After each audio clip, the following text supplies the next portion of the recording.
Hey everybody, happy Sunday. It's Ed Carbajal here with MMAnews.com. Make sure you like, follow, subscribe to the MMAnews.com YouTube channel. Click the bell notification so you can get alerts for the other content we have there, which includes fighter interviews and stuff like this.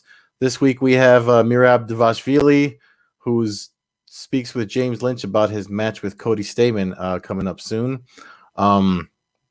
And visit the MMAnews.com website for all your results and trending news surrounding the UFC, Bellator, stuff like last night, the Triller Fight Club, which we're going to get into. And if you're not following me on Twitter, please give me a follow on Twitter at Carbazal. I usually live tweet during events and post all the content for the stuff that I do for MMAnews.com and all the other places I write. So appreciate the follow if you can hook a brother up. So there's so much that happened within the past week, so let's get right into it. I know I usually like to start with the week, as it fell upon us, but obviously everybody's all up in hot and bothered over Triller Fight Club. So let's get right into that. First off, I don't want to jump on the bandwagon of hating on everything than Jake Paul and the kicking Ben Askren while he's down because of what happened. That's just not what I do. I'm not about any of that stuff. So I want to talk about I do have criticisms, of course, of what happened at the Triller Fight Club event. Everybody knows the main event was Ben Askren versus Jake Paul. Jake Paul knocked him out, first round knockout. I have a video clip that SportsCenter shared regarding that I'm going to share in a minute. But I want to talk about there is positives that I always try to look for the positives and stuff. And there's positive that I pulled out of this event. And I want to start with that before I go and get into the main event, which is the Steve Cunningham versus Frank Mir match. Two guys. One that wanted to test himself and improve in boxing, and Frank Mir, and another boxer that wanted to that recognizes that he's in his 40s, and that's really not somebody that's going to be considered for titles and stuff or whatever, especially the way fights are marketed these days. So he's here in Triller, making a decent pay for one of these crossover matches against Frank Mir. When the fight was announced initially, it was supposed to be Frank Mir versus Antonio Tarver. And, Tarver wasn't able to, for whatever reason, Tarver wasn't able to commit to the event. And sorry, I keep touching my nose. This is from grappling yesterday. And I see it, so it's making me touch it.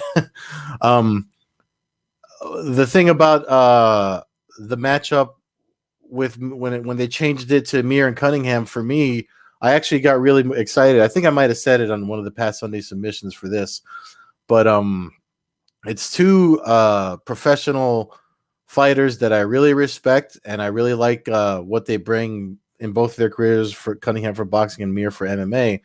So to have them meet in the same spot and compete against one another, that actually drew me in. That's one of the fights I really wanted to see. And if you don't know, the results are up on MMAnews.com. I usually put them up, but I have the clip ready to go for the main event that I want to show you guys. They both showed as two, and again, this is all my opinion, so don't hate on MMAnews.com or whatever if you disagree or don't like anything I say. But the thing is that I really liked about the match between Mir and Cunningham. It was two guys, two martial artists. In my opinion, boxing is a martial art, as is wrestling and anything else that involves, squaring off against another human being. I really liked the fact that they were both respectful towards each other's skills and backgrounds. They fought their fight, and then at the end, they were still both respectful and humble towards each other. If you didn't see the post-fight press conference interviews, I'm sure that's up on Fight TV or Triller, or I watched it through one of the other outlets I worked for. I write for. There were Steve Cunningham gave a lot of credit to Mir because he didn't think that he remarked of how MMA fighters. You always hear that. I remember T.J. Dillashaw says something like there's wrestling for MMA and there's wrestling. And the same thing. There's boxing for MMA and there's boxing, and that was one of the things that both men kind of alluded to when they were talking about it. The cool thing about Frank Mir was that Frank Mir seemed happy for the experience because he took a lot from it. He talked about doing stuff with bare knuckle to kind of. I mean, this was kind of. I guess this was kind of like his so he can get used to fighting in bare knuckle.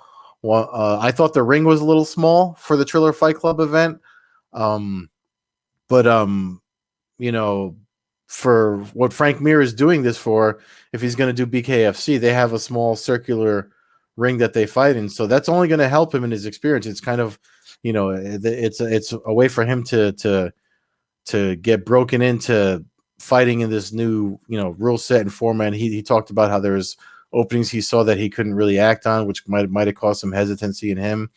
And then Cunningham gave Mir a lot of credit for the body shots that he landed, and was surprised with the mass and the size that he brought into the ring with him, how quick Frank Mir was. So for me, that's I like seeing stuff like that. I think that's something I would like to see more out of Triller.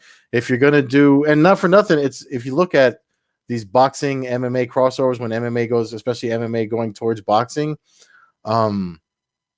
it's the most successful one we've seen. It went the distance. I know Mir lost, but he lost by decision. He went the full distance of the fight, 6 rounds, and he did better than McGregor did against Mayweather because he didn't get finished.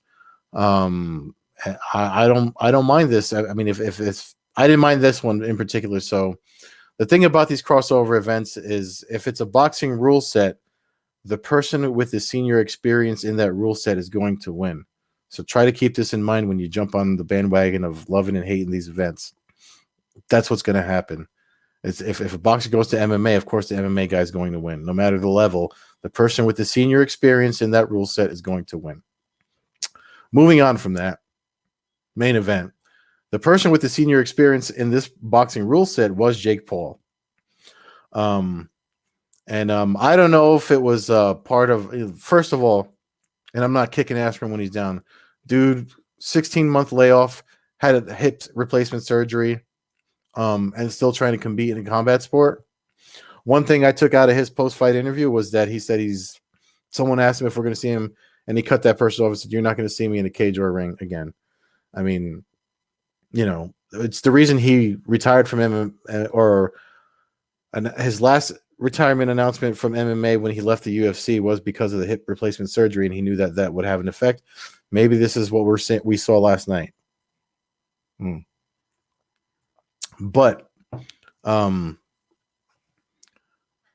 people were I saw stuff online about people talking about how this a fixed fight or bad stoppage and stuff like that. And so now I'm going to bring up the clip from Sports Center so you guys can see the stoppage and why the referee stopped the fight. It's a better angle. Shout out to Sports Center for grabbing it. So here's the clip. It's been, I'm not going to click it because I don't want to get a copyright hit for the sound. Here you go. Jab, right hand. So Askren goes down. Now watch him get up. Pay particular attention to his legs. See, he falls back. Referee gives him his standing 8. Tells Paul to back up. And you see Askren, being competitor, puts his hands up. He's ready to go. Walk towards me. See how he walked towards the referee? That's why the fight was stopped. The referee saw enough to stop the fight and protect Askren from any more damage. I mean, listen, that's a bad fall. When you see a knockout like that, it's always, and Askren's a lifelong competitor. When you look at from everything he's done in wrestling, what did he go 19-0 before he picked up his first loss? I have to look up his record. Bellator champion, welterweight champion. He got a win over Douglas Lima. Went over to one, which I'm going to get into the one on TNT event soon, and picked up a lot of wins there. And that's where he was going to retire. There was even talk of him and GSP, doing one of these matches that we wish we'd seen. George St. Pierre versus Prime Ben Askren, and we never got to see that. And sadly, and people are making fun of his body. I just mentioned welterweight's 170 pounds. I think this was contested at 185 or 190 or something like that. So that's why Askren. People. There's a meme of his body. The internet's a pretty rough place. I mean, you got to have a thick skin, which Askren does. Shout out to him for keeping his head up and handling it. And listen, at the end of the day, he said in the post-fight interview he's going home with $1 million. So, he put it on Twitter. He apologized to fans, tweeted that he, sorry to everybody. But I mean, it was his first boxing match too. So, I mean, this was not a good look for him. Seeing that fall right there, when you fall and something shut off within you, and the referee had to protect him. So that's on Twitter Sports Center. Ben Askren apologizing there. He's got nothing to apologize for. I mean, he's competed his whole life, and now he's going to take the knowledge he has with his wrestling. He's got the Askren Wrestling Academy, and he's going to pass that on and coach other fighters, coach other wrestlers that are probably going to do great things in the wrestling or MMA or whatever he chooses to coach them in. So, I mean, did he take him lightly? Listen, when you compete as much as that guy and you're going against somebody that's relatively new, maybe it's hard not to take them lightly, but and the thing about Jake Paul, and you're probably going to get mad at me for this, but again, I'm not trying to hate on anybody. I'm trying to look at the positives. And the positive is when Jake Paul gets ready for these things, he trains, in a boxing gym and spars, hard competitors, boxers, MMA fighters. I know fighter I'm familiar with, Anthony Pretty Boy Taylor, who just signed with a German at the EMC. I think it's EMC. He just signed with a German mixed martial arts promotion. That was one of his sparring partners. If you watch Anthony Taylor, he's fought in Bellator, Bellator Combate Americas, and he holds a title in regional promotion out in Cali. He's legit, and that's somebody he brought in to spar with him. So he does the right preparation to get the results that we've been seeing get, probably better than the other folks. I mean, again, if Askren took him lightly, and Ben Askren was never known for his striking. He always imposed his wrestling on his opponents to pull off the victories he got. So that's all I'm going to say about that. I mean, I as far as the criticisms I mentioned, listen, I think if Triller's whole thing is this weird crossover with music and other things. I know their app is not that great. It's pretty much a TikTok copycat. Doesn't have great reviews on the Google Play Store. I was going to download it just to check it out, and then I saw the bad reviews, and I said, no, this is just another TikTok, and I'm an old man. I don't need to do any of that. But it's they have foundations in music. I think a lot of their money seems to be coming from music to fund events like this. And I saw beforehand that it was probably trending towards 1 million pay-per-view buys. So you're going to see more of these. So hopefully if Jake Paul decides, because Jake Paul's got a lot of stuff going on, he said in his post-fight interview, if there's anything, if he does do another one, he gets somebody that's I saw someone say, let him fight somebody, like somebody with more of a boxing background or a tested, not say tested combat sports athletes, because Ben Askren was definitely that, but somebody that's maybe closer in age, and with similar or experience in the boxing rule set, maybe they could face off. I mean, there's other guys out there. It's just they have to market it right. Ben Askren was a name. He's great on internet, social media. So, and if it gives opportunities for there's other boxing matches on the card. I don't know if Mike Tyson's Legends Only League is going to actually commit to doing, because if you this whole Triller thing started with Mike Tyson's Legends Only League and his match with Roy Jones Jr. And then once this event started coming out, Legends Only separated themselves from Triller. I don't know if it's because they don't like the whole music thing. And so listen, I'm not a fan of it. My criticism is if they're going to do something because of where they come from and their connection with the music and the artists and everyone else involved with their event. I think maybe do 1 or 2 performances, especially if you're going to add multiple songs to the performances. I mean, because I like Ice Cube, I like Snoop Dogg. I mean, I like that music. I just don't want it that long in between fights that I'm waiting to watch. It was a long night last night. You can see the bags under my eyes. Long night last night watching that and UFC, which we'll get to in a minute too. If hopefully time will allow, we're already halfway through here at the 15 minutes and 30-second marks. Probably go a little over.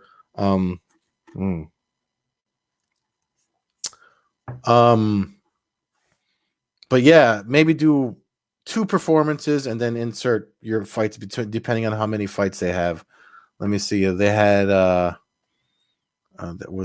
wasn't really any prelims. It was 1, 2. I'm on MMAnews.com now looking at there was 4 boxing matches, right? So, and the event was hours because of the music. It was $50 pay-per-view. So you have to know what you're paying for with the Triller name attached to it. You're going to get that. So if that's what you like, listen, maybe that's what people like, because this is the second one that they're doing with these musical acts. I didn't like that they trolled us with the moment you've all been waiting for, and then you're thinking they're going to say, the Paul Askren, and it was Justin Bieber's performance. That pissed me off a little, but it is what it is. Numbers will be out this week. We'll see. And then the debate, depending on the success, we'll see how long this lasts. But shout out to Fernando Quiles, former managing editor here at MMAnews.com. Asked a really good question. Once you pay the fighters and for the event venue and the artists that perform, how long can you sustain financially doing these things? So you never know. You never know. But Triller just acquired Fight TV, so it looks like they're planning ahead to do more things, maybe on a smaller scale, maybe not with all these music artists, but it depends. If they keep funding it, then because they seem to have money, they seem to have a lot of money. Throw me some if you need a freaking talking head. I'll bounce from here quick, fast. All right, let's move on with the let's move on to the other news that we got. So now we can back. I spent half the goddamn thing talking about the Triller Fight Club. Let's look back at now we can jump back to Wednesday. One championship on TNT. If you're not watching that, one thing I do like about it, this is the other t-shirt. I remember last week I said they sent me a bunch of swag. This is the other t-shirt they sent me. The other one was navy blue with the one. They sent the hat too. I don't really wear hats unless it's freezing out. So, but I have enough hats, so I gave that to one of my kickboxing instructor at the place I train at, because he likes watching one for the Muay Thai, which is why you said all that to segue into this. The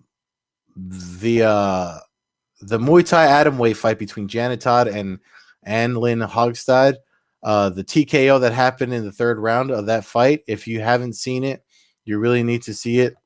They're doing Muay Thai, but it's in a cage with the MMA gloves. So if you never got into just striking before, in your average MMA fan that doesn't understand the intricacies of grappling and stuff like that, sometimes you get frustrated. One is definitely a place for you to watch some striking with the whole, I guess, dynamic or the visuals of if you like the 4-ounce MMA gloves. I was impressed because she dropped Hogstad with a liver shot, lead leg to the left leg kick to the liver. It was a pretty cool sight to see when you see high level. You always hear the term high level striking. If you really want to see it, you have to watch striking only events like that. Same thing with boxing. You see great boxing that there's like going back to the Triller Fight Club thing. Cunningham even said, like, he's got 20 years boxing over Frank Mir, so but he didn't want to put him away. He had the sweet science is called such for a reason, and the whole reason I'm focusing on the Muay Thai, the way that One Championship presents it, is because the this coming Wednesday they have John Wayne Parr versus Nikki Holskin, who's, if you watched Glory Kickboxing, this Nikki Holskin, I mean, this is, talk about high level striking. You're going to want to see that this coming Wednesday. It's 1 on TNT, 3 comes in my time, 10 o'clock Eastern, usually after AEW wrestling on TNT network. So that's all I'm going to say about that, because again, Triller took up a lot of my time. And then Bellator 257. Bellator 257, Vadim Nemkov and Corey Anderson advance in the World Light Heavyweight Grand Prix. When you look at this Grand Prix, the podcast I do on Tuesday nights, we were looking at this whole thing even before the fights happened that had these two gentlemen advance. It's really anybody's fight. I know. I mean, even fighting Phil Davis, again, there's I actually thought Phil Davis could pull off a victory, but he didn't. Let me bring up the results here on screen so we can go, because there was a couple of things you want to know from this fight, or that I wanted to mention to y'all. Here we go. Main card results over full results over at MMAnews.com. From the main card, obviously. So the Corey Anderson and I don't want to say I'm glad Yagshimurodov lost, but his difficult name, folks from PR said you can call him Yags if you have to refer to him audibly. So Corey Anderson finished the fight with Tico on the third round. If you don't know, the Grand Prix fights for this tournament are 5 rounds every time they fight, so that makes for a lot of fun for the fights coming up. And we got Yoel Romero and Rumble Johnson in the next one, so that's gonna be that's gonna be fun. But for now, so when Anderson advances, he faces Ryan Bader next, and then I forget who. I think he has to wait for that. Nemkov has to wait for the winner of Romero and Johnson to see who he gets from them two. But this is this is probably the most I'm not able to predict it at this point, especially with everyone left in the light heavyweight Grand Prix. I don't know who. I can't tell you who I think is going to win, because it's definitely it's anybody's to win. But Nemkov retains his title, so he's still a champion. I know Bader called it his revenge tour. Last week he beat Machida, who held the win over him. So hey, maybe he could out wrestle Nemkov and get a decisive victory. But it's definitely no easy fights for anybody left in that tournament. I don't want to say co-main event, because we had two quarterfinals for the Grand Prix happen, but before that, the last regular fight that was on the main card, Vita Artiga versus Desiree Yanez. Vita Artiga's been fighting Bellator for a while, and she's probably one of the more fun fighters to watch. That fight was a scrap. She last fought, I think her last fight before that was for the title against Elimele McFarlane, and that got stopped because McFarlane cut her with an elbow. And then you had Paul Daly, who we thought it was going to be his last fight, but Paul Daly trying to campaign for a 175-pound weight class. Hey man, if we get fights like that, I'm not going to hate on it. Especially that first round, he managed to drop and finish Homasi in the second round, but that first round they were damn near finishing each other. Fight of the night for me on the main card there for Bellator 257. And then really quick, there was Mads Burnell versus Saul Rogers on the prelims. A lot of these went to decision. There was the Steve Mowry. Oh, Steve Mowry, he's a monster. So he knocked out his opponent. I mean, most guys are big too that he fights because he's a heavyweight. But man, Mads Burnell versus Saul Rogers. There was a lot of transitions. If you like watching grappling in MMA, that was definitely a great fight to watch. On Friday night. So Bellator, that was their first of 3 events. They get a little break before they return. And Saturday, obviously, we had the Triller. I already did a whole first half of this thing on Triller. with the time remaining, I want to look at last night's UFC card, mainly the main event. So let's bring that up over at MMAnews.com. Robert Whitaker versus Kelvin Gaslam. I was rooting for Gaslam. I'm not going to lie. I like Kelvin Gaslam. He's a fellow foodie Mexican like myself. I thought he could pull this off because of, Whitaker with all the injuries and stuff that he had and the loss to Adesanya.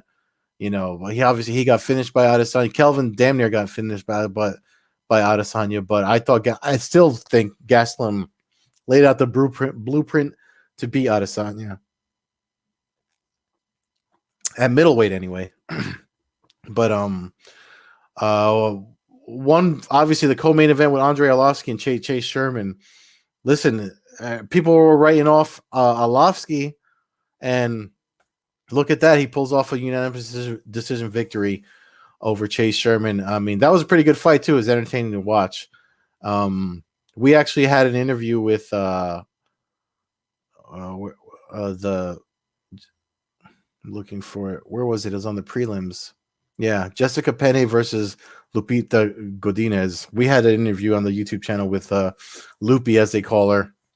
That fight, that was a fun fight to watch. I know people were thinking that Godinez was going to win because of Penney's absence from fighting. She was, away for 4 years or whatever. But if you haven't seen that fight, I suggest you try to get a hold of it and watch it. It was on a regular ESPN, so recorded it or whatever. Somebody that recorded it. Check that fight out because it was definitely.